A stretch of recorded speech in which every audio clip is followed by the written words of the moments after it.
as we have been talking on this Yoga Chudamani Upanishad.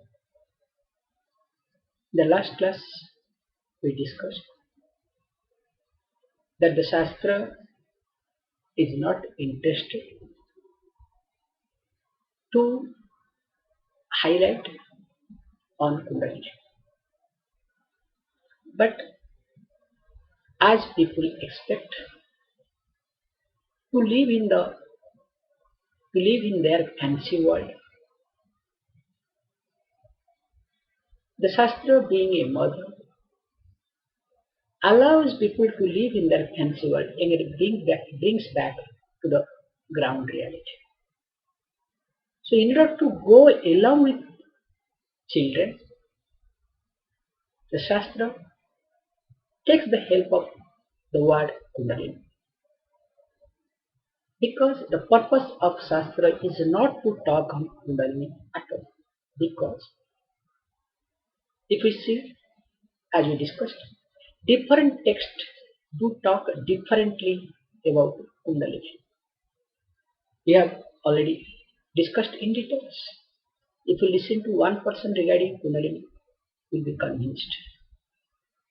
If you talk to or listen to two people about Kundalini, I am sure you will be confused. And if you talk to three people or listen to three people regarding Kundalini, you will be disturbed. And more than three people, more than four people, if you listen to them, I am sure you will be depressed. That is what all about Kundalini. However, the Shastra also does not highlight, does not give that much importance to Kundalini because there is no consistency in it. When one Shastra says that there are 8 coils, other Shastra says, like Gheranda Samhita says, 3.5 coils. We have discussed this point.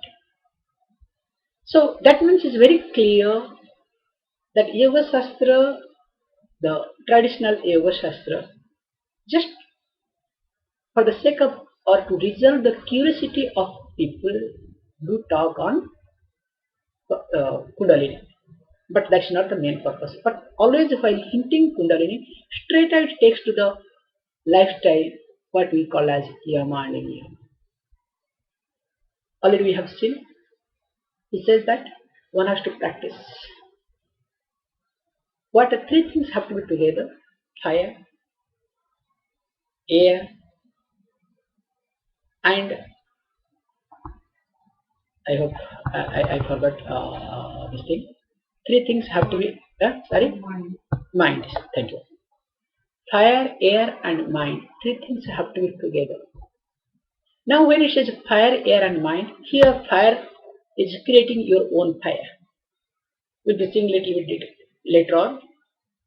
And of course, air through the breathing and your mind. 3 things have to be together to be synchronized. And interestingly, whatever sweat comes out of it, we'll be seeing the differences of pranayama. Beginners, when they do pranayama, what happens? Intermediate people, when they do pranayama, what happens? And later on, what happens? We'll be seeing that also later on. But he gives hint here. When we do pranayama, especially in Ayurveda, indirectly it highlights that aspect, that when the person dodges, the sweat comes out. That sweat need not be wasted. Do the massage so that the person feels better. So that means nothing to be wasted. And however, it says that most important thing is food. We say ahara is most important aspect. What we eat is most important factor. If we eat, especially as I notice, most of the Westerner, like for example, when I had been to Japan, I have seen like most of the yoga practitioners. Okay, of course, our yoga teachers will not do that at all. Like they will have non-veg. Non-veg food and yoga never go together. And it will not together because the one who practices yoga and eats non-veg and drinks alcohol, will not go together at all. Because what we eat, accordingly mind behaves. Because food has got two aspects. One is a gross aspect and other one is a subtle aspect. When this gross body needs the gross part of the gross food, that time the mind needs the subtle aspect of the gross food. Most of the time they do highlight, they do look upon, they do respect only the gross part of the gross food. But people are not serious about the subtle aspect of the food. That's why all sort of complications, the frustrations, the depressions, whatever people do, go through in their day-to-day life because we don't give importance to the subtle aspect of the food. So here it says very carefully, I am just establishing the point so that we will talk, the text itself will talk, that not only we have to be careful with reference to the gross part of the food, also we need to be very careful with reference to subtle part of the food. That's why we say, with what attitude we eat, who serves, who cooks, where is being cooked, everything matters. It's like in a bedroom where you sleep, the moment you go to bedroom, you feel like sleeping. Because the atmosphere has been created in that way. That's why for cooking there is a special place. Because the moment you go, that sort of thought that how to cook, what to cook, that thought comes. That's why you can see always we highlight this aspect. It's all over the world. Mother's food is always tasty. In India there is something called mother's recipe, one brand. Because why mother's food is tasty? Not that mother really cooks well, not necessarily. But the attitude behind the mother, behind cooking, the mother when cooks the food for the child, the attitude, that attitude makes the child to feel that mother's food is not tasty. However, here it has been very clearly mentioned that one has to be a mitahari. One has to be very careful with reference to food. If the person is not careful, just eats to satisfy one's own tongue, I'm sure the person will not be able to practice yoga. It's almost impossible. Why it is impossible? Just I am giving you a few points, few tips. Tongue is one of the most important factors. Not only the taste buds are there, which actually takes us away from many things, but also speech is there. Both are dangerous and both are also good. Both. So in order to reduce my unnecessary words, first I have to take care of not to engage my tongue the way it wants to be engaged.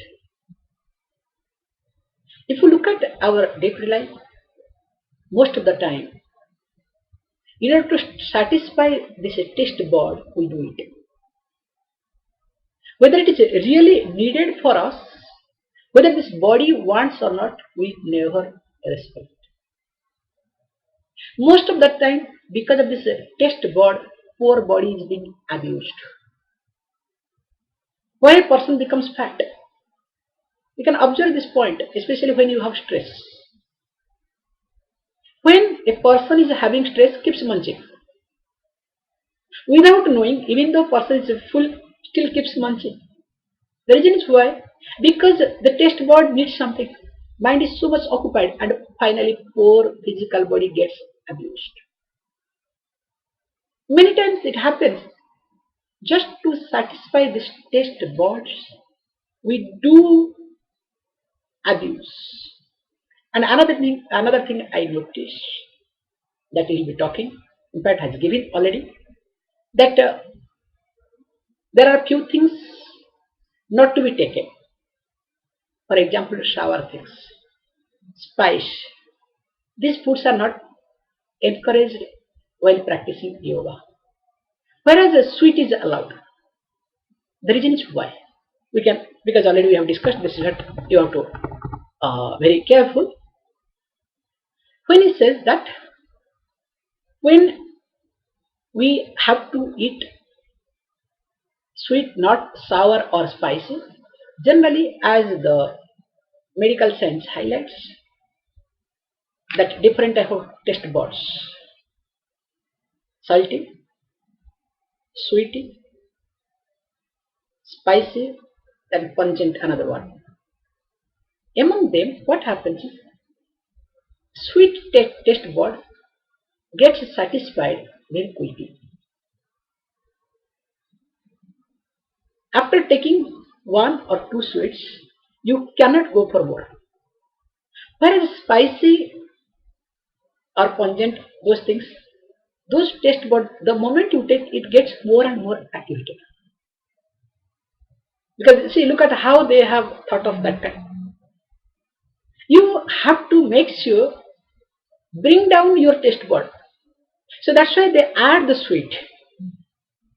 So that the sweet bud, once the sweet bud taste, that's why once the sweet is being offered, that's why in especially in Indian tradition, there are two versions. Like for example, they will start with sweet and ends with sweet. So moment you have sweet, now your taste bud comes down, comes under, and again you want to eat, but once the sweet is being served, even though other taste buds are really active, but the moment sweet is being served, taste buds keep quiet.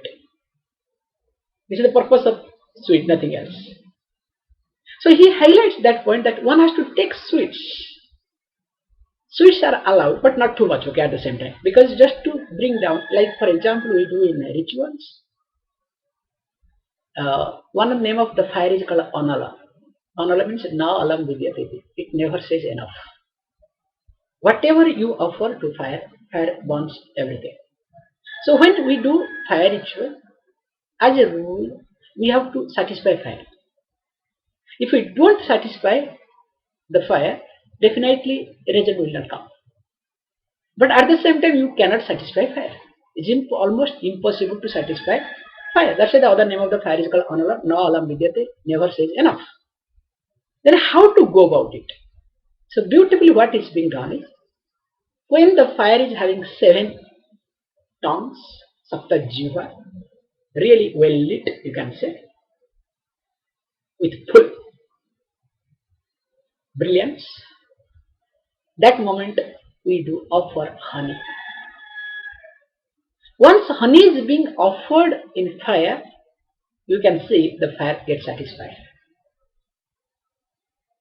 So how this sweet works, when it could satisfy fire itself, what to talk of human beings. So looking at all these aspects now, he says, look, all this Kundalini aspect means bringing up your energy, being conscious of yourself all the time. Only will happen when the person is aware, is conscious of one's own lifestyle, and which starts from food. And being that, he says, look, while eating the attitude part, Susidha मधुहारस्य चतुर्थांश विवर्जितः भुंक्ते ही शिव संप्रीत्या मीतहारी स उच्यते. First thing, the person has to take cooked food. This is the most important aspect. Actually, as per the rule, we are not supposed to take raw food. It's a very big thing to know. There is a difference between naturopathy and Ayurveda. In naturopathy, they will highlight one should have a raw food. In Ayurveda, they will never encourage raw food.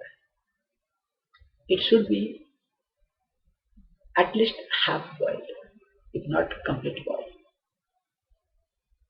The reason is why, this is what my personal, that's why it's very su snigdha. It is to be cooked properly, not other way around. The reason is why. That's why in India you will discover, okay, it's overcooked. That's experiment. But it is cooked properly. Overcooked is not right. Oh, it should be cooked properly, unlike other countries. I'll give you one small example. I do not know whether you can relate with this example or not. If you take sprouts, which I have gone through. Nowadays, in fact, this dietitian they highlight. If you want to reduce your weight, have sprouts. Do you know why? Because when you have sprouts, generally you will be wasting. When you have heavy food, almost 60% of the energy that is being produced from the food is being wasted in order to digest food. Whereas when you have sprouts, your stomach is full, but you need 80% or 100% is energy to digest that sprout. That's why when the day you have sprouts, you will not be that much energetic. Because most of your energy is gone for digesting that sprout. Whereas if the sprout is half boiled, and if you eat, you will see the difference. It will give you a real energy. This is a small example. So that's why any raw food is not being encouraged much. Okay, I'm not here to talk about salad and other aspect of it. Just I'm trying to give you the point what is being highlighted over here. So however, says beautifully that it should be sustigdam and not like food has to be properly cooked. And at the same time, not much spicy and sweet. Most important factor is leaving a quarter of the stomach vacant for air to move. And the attitude behind this. With the attitude that you are pleasing, you have taken food for the deity, for the God. He uses what? Bhuktehi Siva Sampritya. Thinking that you are leaving stomach empty in order to please Lord Shiva.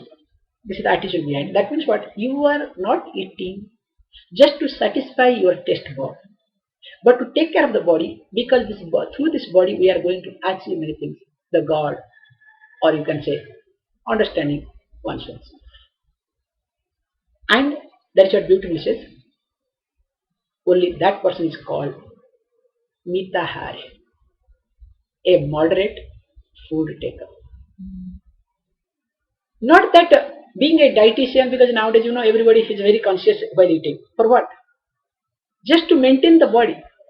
But they are not called as Mitahari or moderate food taker in English. If you want to say. We cannot, because there is no attitude behind it. That's why those who do the dieting, after that what happens? The day they drop, next month they become fat. Because you constrain yourself. You suppress many things. But here is understanding the attitude part. So without attitude, one cannot be called Mitahari or moderate food taker.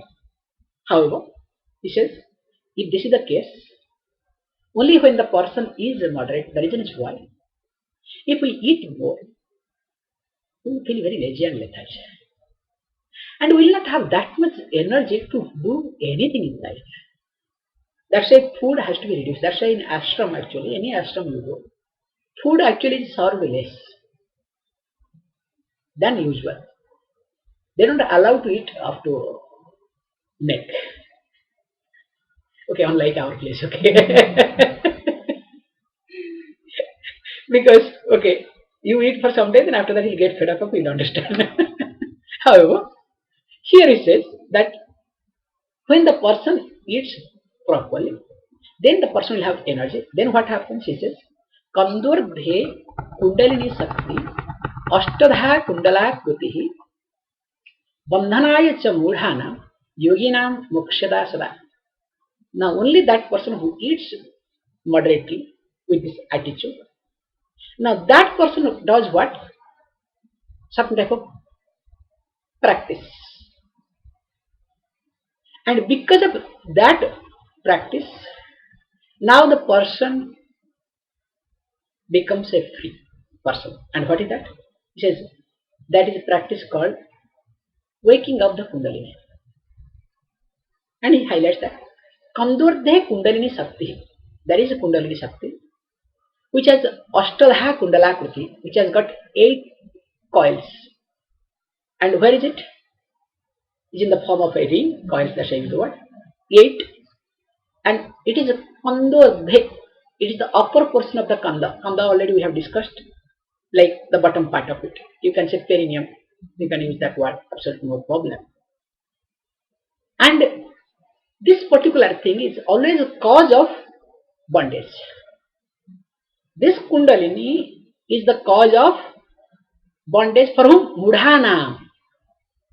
For the ignorant person, for the deluded people. For common people, you can say. Deluded people is better word. For the common people, deluded common people, what? You assume, you take it for granted. Those who take things for granted. Those who follow the usual pattern. So they are called deluded. They think it is right. This is called delusion. It's like, for example, seeing the mirage, assuming that there is water and run behind it. That means what? You must be a deluded person. That means those who follow usual process, blind, keeps moving somehow life. So for them the Kundalini is the bondage. And again he says beautifully, Yoginam Mokshada. Whereas those who practice yoga, same Kundalini becomes a giver of liberation. How beautifully. That means the person will be interested to know what is that.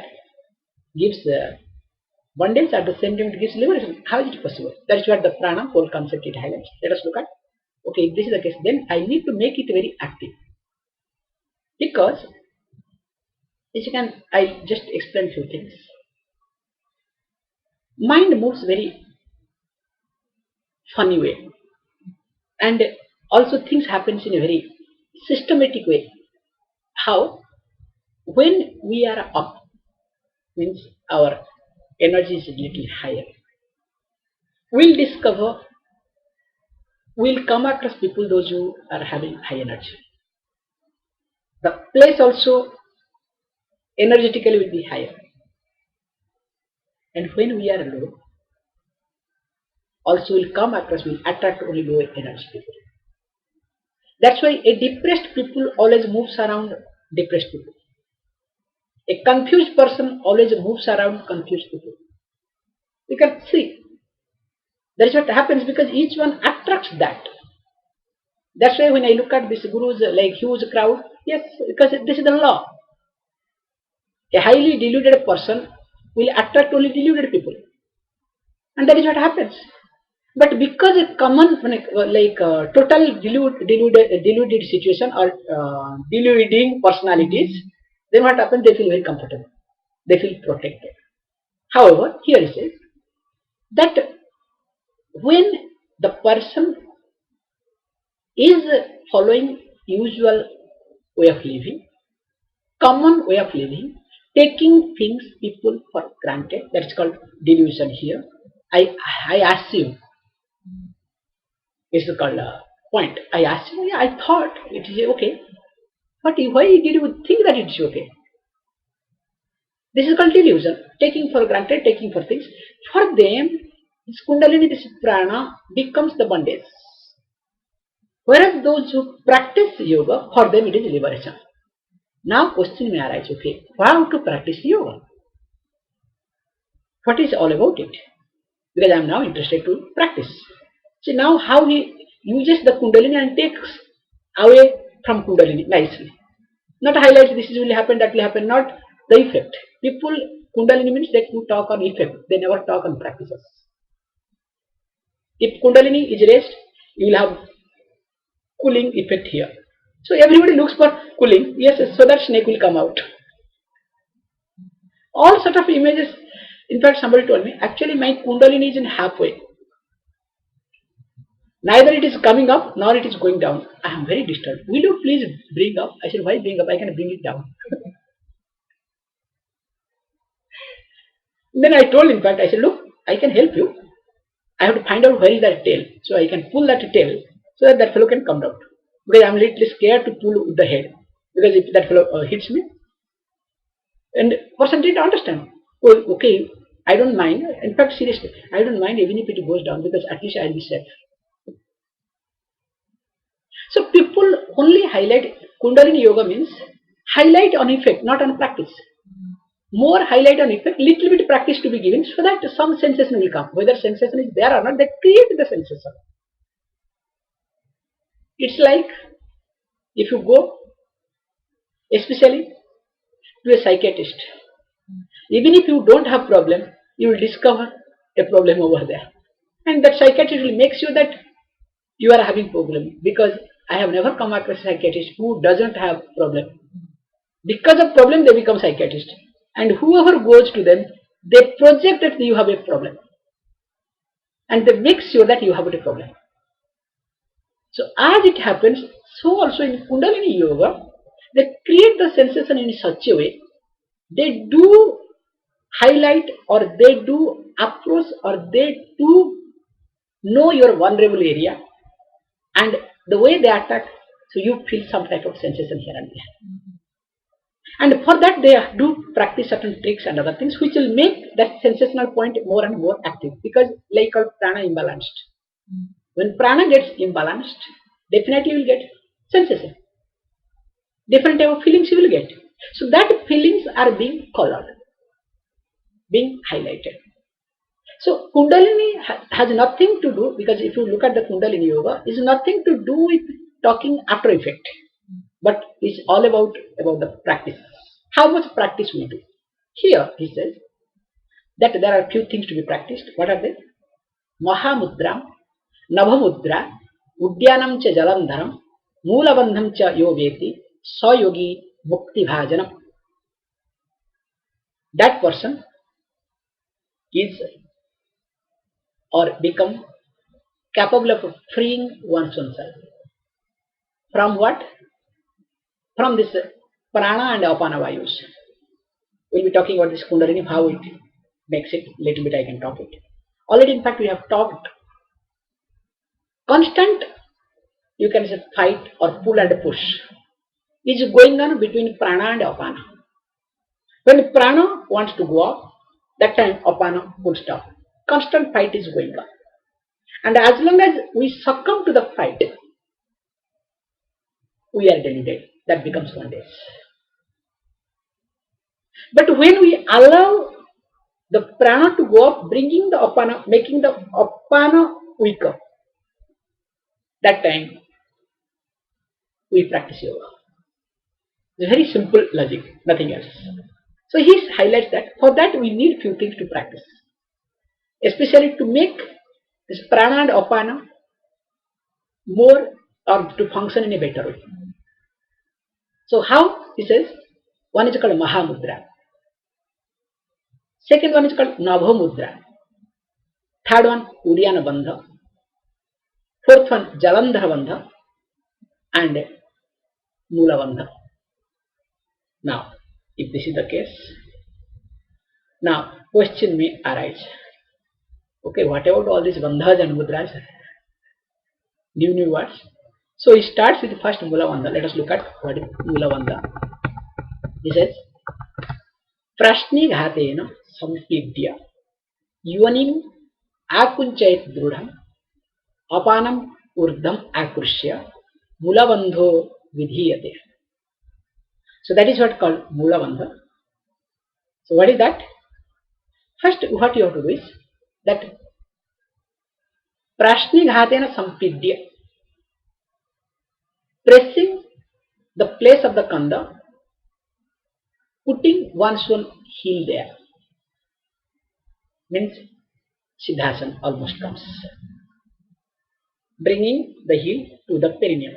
This is the symptom again comes to Siddhasana. That's why that time he highlighted Siddhasana Padmasana. So already we have seen Padmasana. Now he indirectly talks about Siddhasana here. And beautifully says, not only that, along with that, after that what has to do? Yonim Akunchayat Drudam Apanam Urdham Akrushya. Then after that, one has to shrink one's own anus harmony. And what does? Not only mere physical things, but again, apanam urdham akrishya. Along with that, what has to do? Has to drag or pull apanavayu upward. And this posture is called Moolavandha. It's a very simple thing. It's not complicated at all, but it gives immense pleasure. And what it gives, it talks. I don't have to talk. Then I'll be talking my point later on. Apana pranayoho aikyam kshayat mutra purishayoho yuva bhavati buddha api sadatam mulavandhanat. I'm sure if you listen to this, the benefit of it, everyone will go crazy, especially in Western people. That's why in Western countries, people are more interested in practicing yoga. Not for the sake of yoga, not to take care of the mind, but to maintain the body. Yoga has become more popular. The yoga studios have become a huge business in West out of confusion. Not for the yoga sake, but for the body sake. They say, I am practicing Hatha Yoga. Hey, what is this Hatha Yoga, Raja Yoga? All the words are really confusing. Why can't you say that, look, I am practicing certain exercises. I am doing some exercise to take care of my body. That's enough. No, because I am a yogi. That's worse. I have been practicing yoga for 20 years, you stupid. I don't want to talk bad word, okay? Because when people they come and introduce that way, I really, literally just try my best to tie down my tongue. Because my problem is if I open my mouth, that's all. I do not know what I talk. And especially with reference to these sort of words. I can't digest, but nowadays I'm digesting. Maybe I have to do all these things. However, he says beautifully that the one who practices Moolavandha, what happens? Yuva bhavati, Vruddha api yuva bhavati. Because I read it little different actually. How come is it possible? Vruddha api yuva bhavati. Even if an old person becomes a young man, that brilliance, the energy of the person, because what is the old age and youth? Youth always bubbles with energy. Whereas you're, and nowadays all the youngsters are like old people. Here not talking about that your like facial appearance, everything will change and you will look. No, body has to deteriorate. But the energy part is being highlighted. And he says that the one who really practices this satatam continuously, this Moolavandha posture, definitely the person becomes energetic. And why? Because he says like Shayad Mutra Purushayoho. That person definitely his urine will come down. The output of the urine will be less. And also the waste product also will be less. That means automatically intake of the food will be less.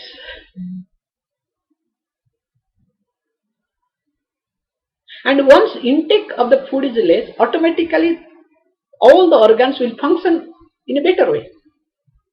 We overburden our system.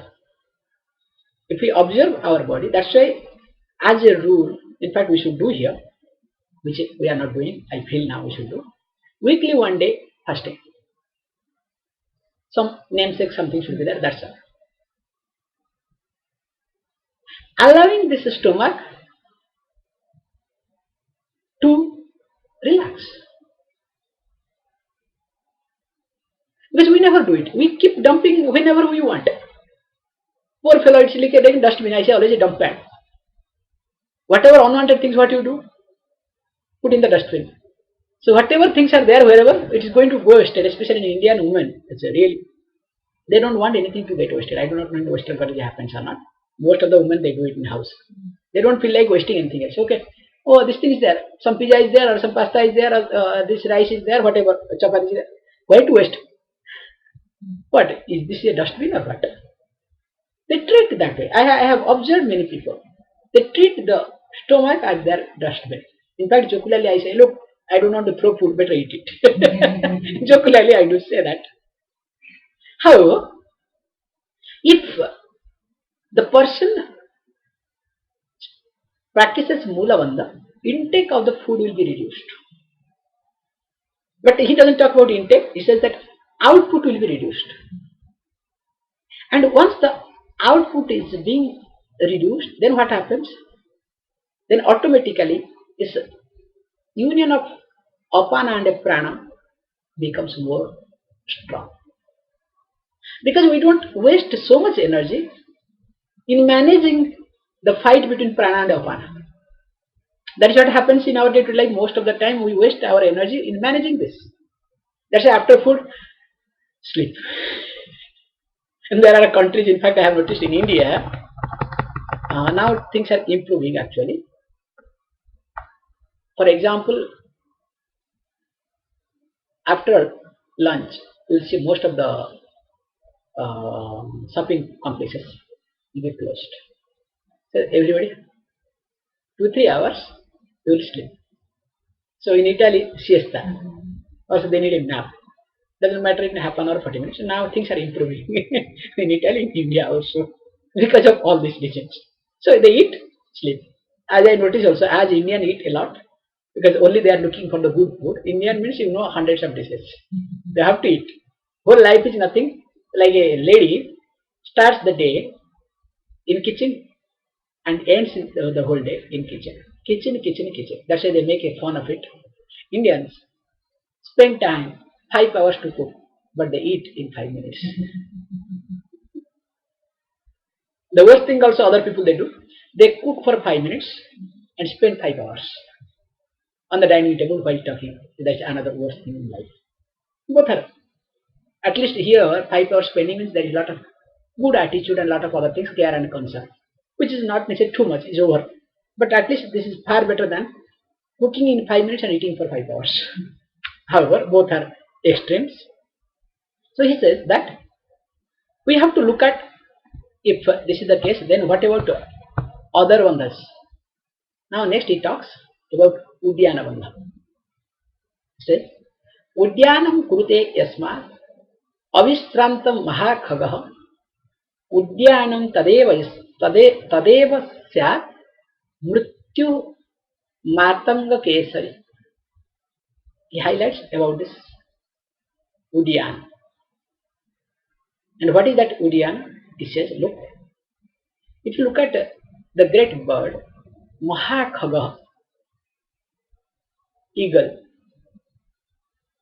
flies always without getting exhausted. Why? Because the bird is always in Udyana Bandha.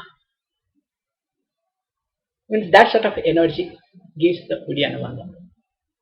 And not only that, same Udyana Bandha, if you look at, becomes a rival to the death of an elephant. Because lion, when attacks with the Udyana Bandha, that means the Udyana Bandha is something gives you immense strength. Now only can you see it? Now there is a Mula Bandha is being highlighted, brings your energy up. Now intake of the food goes down. Still you need energy. Now Udyana Bandha gives you energy and you can sustain the energy. That's why keeping that in mind, we'll be seeing again Jalandhara, keeping that in mind, all these points, in our Yoga Vidya package, we have highlighted all these three bandhas. Get the point? Without talking in details, just give him, okay, later on, as people are serious to look at, they will be learning all this. However, here says, then fine, if this is the case, then what about this Udyana? Can you talk a little more? He says, look, Udarat Paschimam Tanavadha Navi Nigardyate Udyanam Udare Bandha Tatra Bandha Vidhiyate. If you look at Udarat Paschimam, Tanam Adha, Navhe Nigadyate, Navhe. If you look at below the navel, the western part of the abdomen is called Tana. Below the navel, the western part of the abdomen, not front, is called Tana. As the posture is applied at the Tana region, okay, this posture is called Udtanam. That becomes Uddiyana. Okay, how the word itself explains. Okay, below navel region, the behind portion is called Tana, backside, and the posture is being done with reference to that because it takes the rest over there. So that's a Udtanam becomes Uddiyana. Then he says, and very nicely, if this is the case, then about talks about Jalandhara. So Uddiyana is over, goes to Jalandhara. Badhnatihi Shirojatam Adhogami Navojalam Tatah Jalandharabandha Kashta Dukho Ghanasana. What it happens, it says beautifully that Badhnati Hi Shirojatam. And what does it does? Adhogami Navojalam. First thing, this is something as we in yoga practices, always we say the nectar is always on the head. Always the nectar comes down. And as long as the nectar comes down, it gets wasted. So we need to stop that nectar. And this particularly Jalandhara Bandha is something helps it. So he says this bandha stops the water coming downwards, this nectar, and which is produced in the head. Hence, this bandha is called Jalandhara, and which is the destroyer of physical pains and mental agonies. Kashta dukho ghanasana.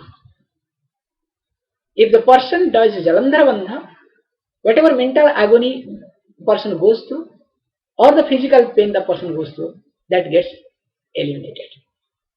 Person is able to withstand. Now you can understand how carefully we had planned our thing without discussing. Then okay, fine.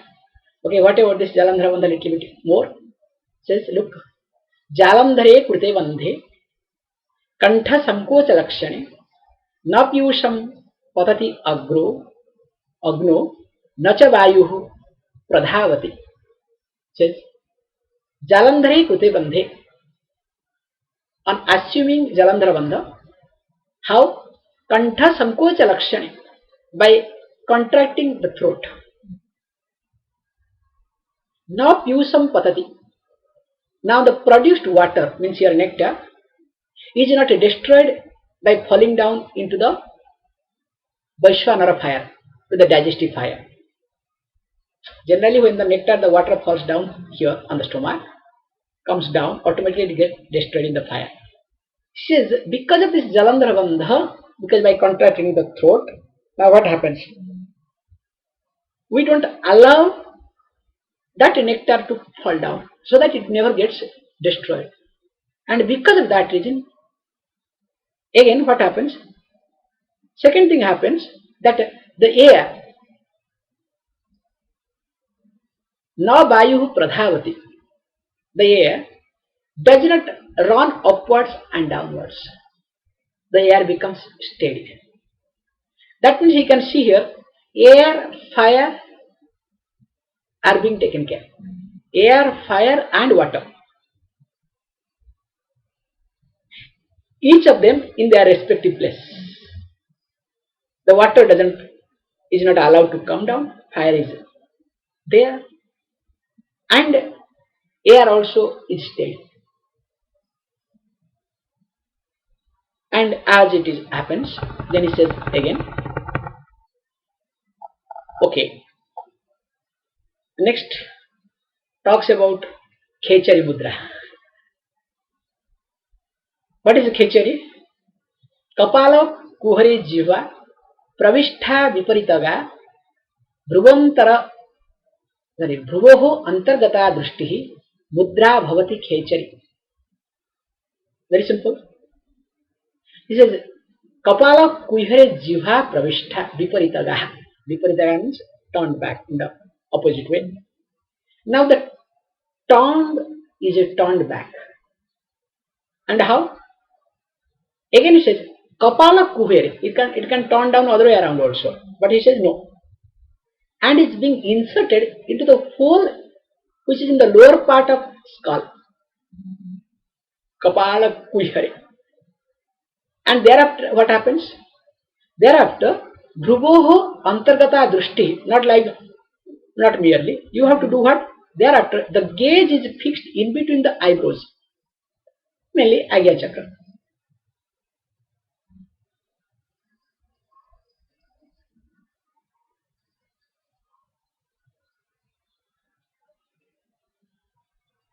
So, this is what is called Khechari Mudra. Making the tongue roll back, taking the tip of the tongue as much as high possible towards that hole, as much as possible, I am using the word, as much as high, and while gazing, while fixing the both eyes in between the eyebrows or Agya Chakra.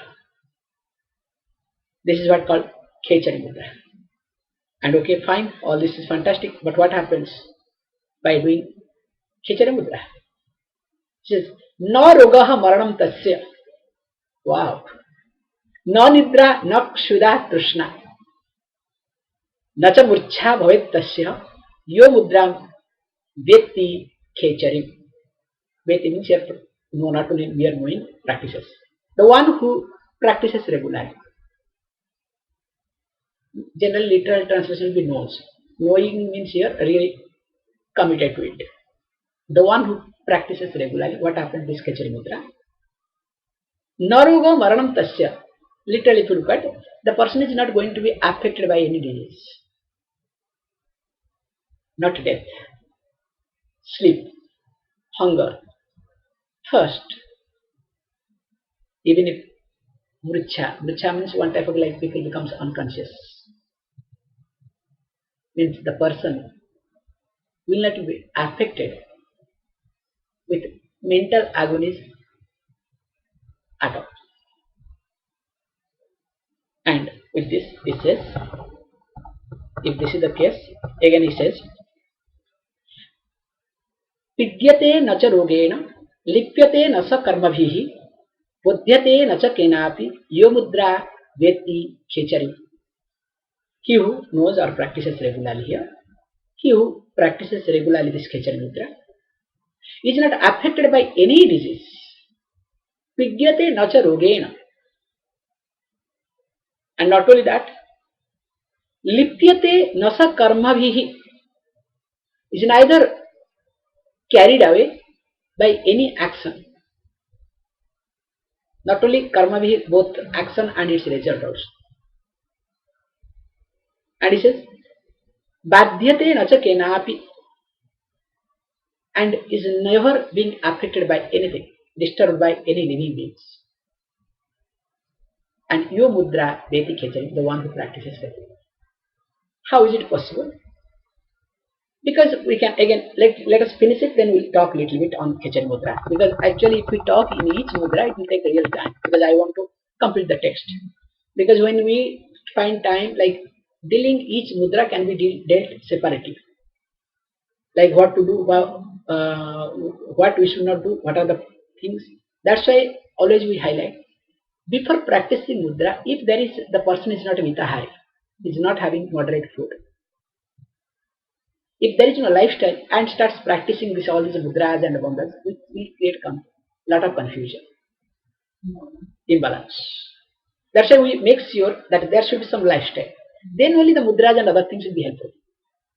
Then again he says, look, chitam charati khe, yasmad jivha charati khe yatah, teneyam khechari mudra, sarva siddhi namaskruta. Sarva Siddha Namaskruta. Now he says, look, Chitam Charati Khe. If you look at, always, the mind of the practitioner is in the sky. Means here, sky in the sense like how the sky is steady and accommodative. The practitioner mind should be steady and accommodative in this case, not in the other wrong sense. That happens through this mudra because as the tongue is directed towards the sky, because a tongue actually plays a big role. I'll give you a small hint here. Okay, let me finish the word and I'll give the hint. And he says that Teneyam Khechari Mudra Sarva Siddha Namaskruta. All the Siddhas, Siddha Puruša means accomplished person, those who are really great yogis, they do respect or is being respected by all the Siddhas. This Khechari Mudra. Why? Because actually tongue plays a big role. If our tongue is downwards, our energy will be low. If the tongue is upward, energy will be higher. The best example I'll give you, dog. What does the dog do? Always the tongue is downward. And you can do, just breathe, bring your tongue out and breathe for some time through the mouth. You will see your energy will go down. You cannot think of, you will be so down, you cannot believe yourself. Energy will not work. That's why what we do in food time, I will give you the hint. When we eat, for example, a biscuit or apple or anything, we don't bite and again, once more again, next time we don't bite. Banana or any food, even if also rice. That's why in eating, especially in India, when we traditionally follow, we don't put the hand inside and bring it out. We put in such a way that there is a knack of eating. That's why in India, spoon was not encouraged. Especially yogis, honestly telling, those who really practice serious things. Because now, when we go to different countries, different things, we have to behave accordingly. But in India, those who practice yoga, they don't use spoon because what happens in the spoon? You take again, put it inside, again you bring it back. Whereas when you eat something, you have to eat in such a way, you are not supposed to touch the tongue and again bring it and eat. Because if you touch and bring it, then what happens in the process? The tongue is down. Then that food will not give you energy. You are not conscious, it will not help you much. You can eat, for example, one apple you can eat, bite, keep biting and eating. You will see how you feel. Cut into small pieces and eat. You will see there is big difference. Sipping water is not allowed. You know, I am giving the logic here because this is the right time has come, that's why I am giving the logic. Sipping water is not allowed. Because if you sip water and drink, what will happen is, like again there is contaminated, that prana is getting contaminated. That's why sipping water is not allowed. That's why you might have noticed when I drink tea or coffee, I don't sip.